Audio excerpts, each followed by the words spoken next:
In this lesson, we explore VRT, even though we have used it several times in this course, but it's time to dig a bit deeper. VRT or Vray Real Time is an interactive rendering engine that can use both CPU and GPU. You can adjust your scene, your lights, your cameras, your materials, and see the result in real time. If I open up the render setup window, you can see VRT is available both as a production renderer, and if I change the target here, it is also available in the active shade mode. And you probably are going to use VRT in the active shade mode most of the time. So let's make sure the target is set to active shade and the render is set to VRT. And now we get a VRT tab where we can determine how VRT is going to handle the interactive rendering. The first thing you'll probably notice is we don't have as much parameters as when we were using Vray Add or Vray EDU in the production rendering mode. For those parameters that are not available, VRT is gonna get them from the production renderer. And if you change the target to the production rendering mode and set the renderer to VRT, now in the VRT tab, you have a lot more tabs and settings that are similar to the Vray Add or EDU.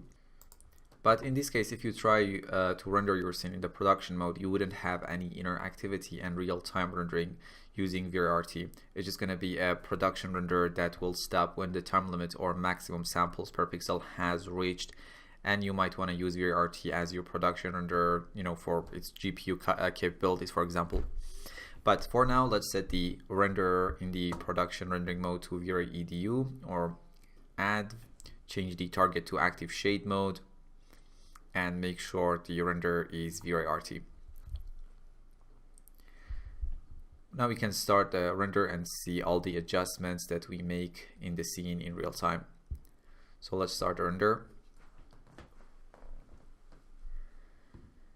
Select the main light, which is Vray Light 001, and maybe change its multiplier to 30, or use a lower temperature like 4500 for its color.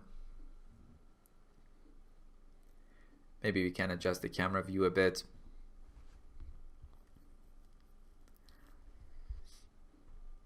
So we can see all these adjustments in real time. Now, how fast and interactive this real-time capability is depends on your hardware. For now, let's set the multiplier of the light back to 10 and its color temperature back to 6500. And let's try to change our camera view back to what it was. Let's stop the render and get back to the VRT tab. Now, the first decision you need to make is what engine type you are going to use while working with VRT, whether CPU or GPU. And there are a few things to consider when you are making this choice. First, do you have the right hardware? Do you have a video card or video cards that support OpenCL or CUDA? Have you built your machine for CPU rendering or for GPU rendering?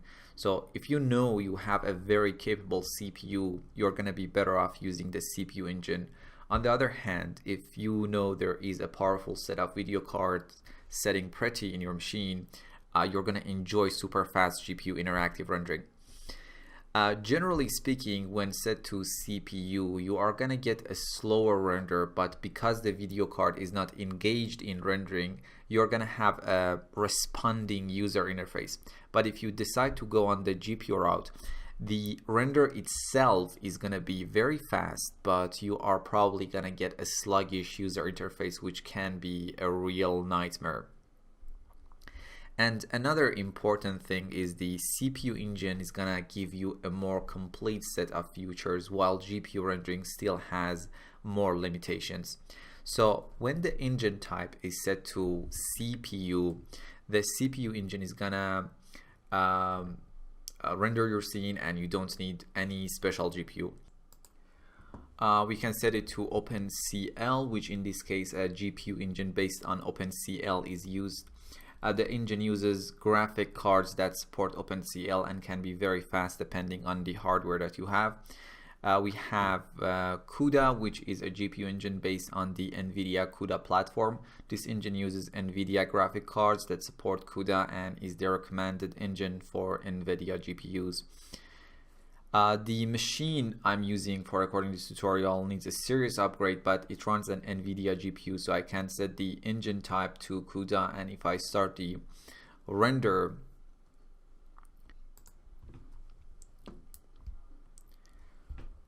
let's change the camera view a bit here and there. In this case, we get faster renders but more sluggish interface. So I know from my experience working with this machine that the CPU type is the best option for me. So let's set the engine type to CPU and take a look at the other options that we have. Let's run the active shade and go through its settings. First, we have the shading section. Trace depth is the maximum reflection and refraction depth of the materials in the scene. None of the materials can have a higher reflection or refraction depth than the value specified here. GI depth is the number of bounces for indirect illumination. Right now, Light Cache is our secondary GI engine, so this value is ignored and Vray automatically calculates the GI depths. We have auto update bitmaps. When enabled, Vray RT will try to automatically update the rendered image whenever one of the bitmaps used in the scene is changed on the disk. Use 32-bit frame buffer. When enabled, Vray RT will attempt to create a floating point 32-bit frame buffer which contains HDR information.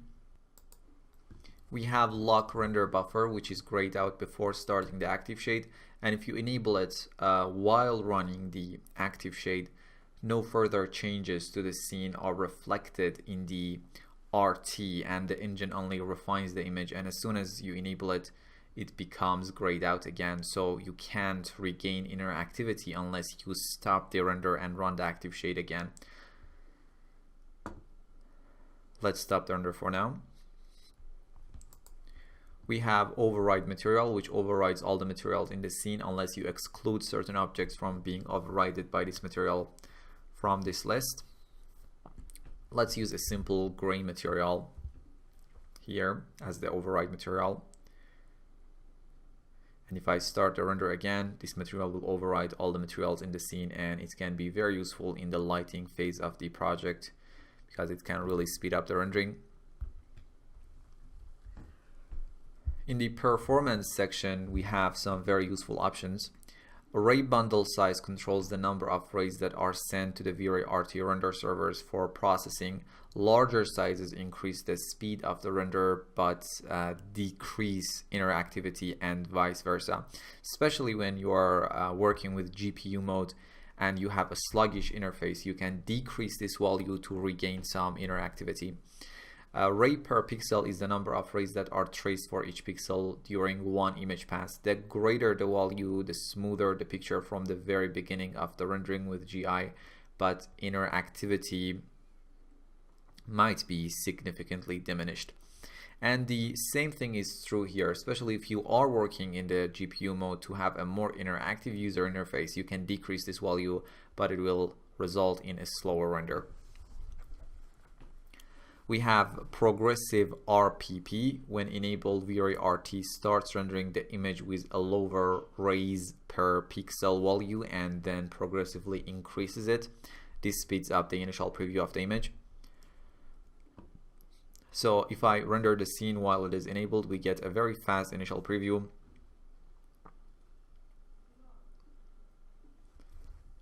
But if I disable it and start the render,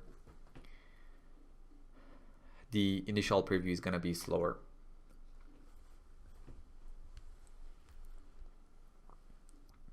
We have undersampling. When enabled, Vray RT starts rendering the image at a lower resolution in order to speed up the initial preview.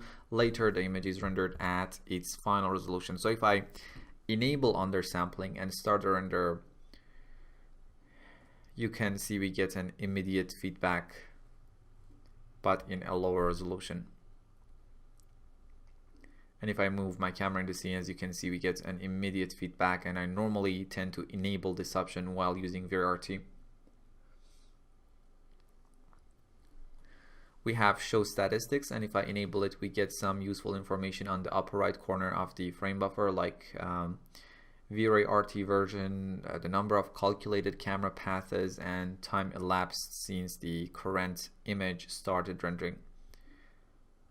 Let me disable it for now. In the next section, we have some rendering options. Max time is the maximum time for refining the image. Right now it's set to 0, so it refines the image until the noise threshold has reached. We have maximum paths per pixel, which specifies the maximum samples per pixel for refining the image. Max noise, which is the same as noise threshold in the image sampler settings, and it is a threshold that determines when to stop refining a pixel. We have in process RT engine, and when this option is enabled, the actual renderings of the image happens inside the 3ds Max process. This speeds up the initial scene translation phase and basically it improves the interactivity of active shade rendering. When disabled, a separate Vray standalone render server is launched in DR mode to perform the actual rendering. We have distributed rendering for Vray RT. You can enable it and use the render servers button to define the machines that will be used in the process. We talked about the engine section, and when set to CPU, all the other options are grayed out as they are GPU related. So let's change the engine type to CUDA for now. We have coherent tracing, and when enabled, Vray RT will attempt to spawn secondary arrays like GI reflection in similar directions in order to improve rendering speed on certain GPUs. We have GPU textures drop down. When set to resize textures for GPU, high resolution textures in the scene will be resized to a smaller resolution in order to optimize memory usage. And this parameter is only obviously available when type is set to OpenCL or CUDA, basically when GPU rendering is enabled. We have GPU texture size. When resize textures for GPU is enabled, this value specifies the resolution to which the textures will be resized. And we have the texture format that can be 816 or 32-bit. Let me set the engine back to CPU. In the geometry section, we can enable or disable certain types of geometries from showing up in the Vray RT. We have Vray proxy objects, and when enabled, the proxy objects will be rendered by Vray RT. But in the GPU mode, the proxies are not going to save their purpose of saving memory. They're going to be rendered as normal objects, and we're going to be discussing Vray proxy in our next section, definitely.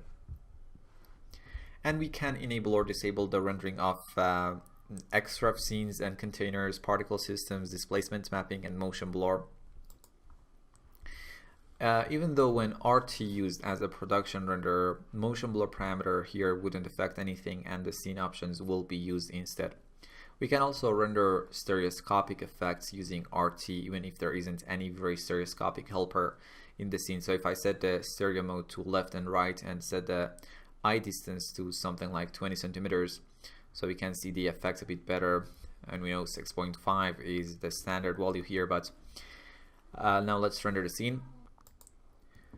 We have 3 windows, a left view, a right view, and in the frame buffer we get both of the left and right eye images. And if I enable the stereo mode in the frame buffer, we can see the stereoscopic effect.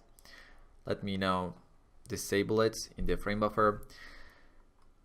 Now let's set the mode to anaglyph, red and cyan, and render the scene again. Now we have the left and the right eye images in the frame buffer and a separate window displaying a red cyan anaglyph of the stereo image.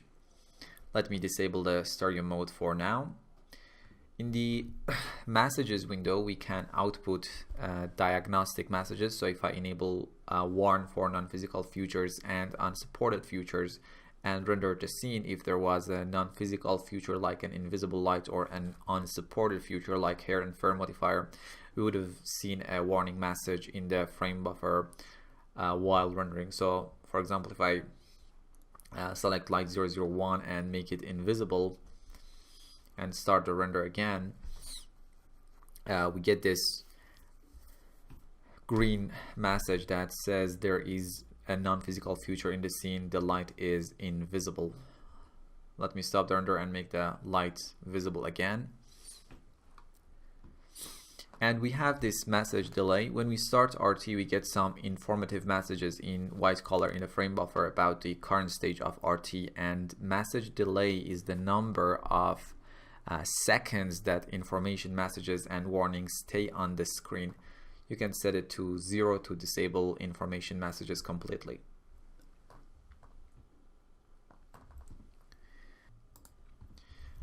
In the .vr scene export section, you can export your current 3ds Max scene to a .vr scene file, which is the scene description format used by the standalone version of Vray, and you can simply enable export .vr scene file, define where you want to save the file, and when you run the active shade, the scene will be exported. Or you can enable don't render, just export, and this way when you press the render button, the active shade won't start and only the scene will be exported to a .vr scene file in the specified location. And you can do the same thing in the scene. Simply if you right click in your scene, you can choose export .vr scene and export your scene in that way, and you get a bit more options, and we're going to discuss that probably in our next section. And if you change the engine to CUDA, you get a Vray RT render devices select rollout, where you can specify which video cards to use for rendering. So if you have multiple video cards on your machine, you can enable the video cards that you want to be used for RT rendering, and maybe disable another GPU so it won't be used in the RT rendering, and therefore will be free to handle the user interface, thus avoiding sluggish interface. Now if I set the engine to CPU and render the scene, if I right click in the frame buffer, we have some specific RT options. First we have real zoom, which lets us use the scroll wheel to zoom in, and it's like moving the camera in the perspective view. And double click again so we get back to our main view. We have view navigation. If enabled, we can navigate directly in the frame buffer by simply clicking and dragging.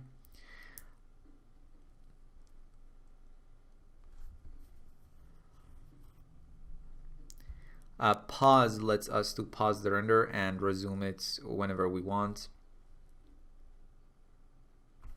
And we can reinitialize the render using the last option. Perfect. So in this lesson, we'll learn about Vray RT, and I will see you in the next lesson, which is probably going to be about render elements. So see you there.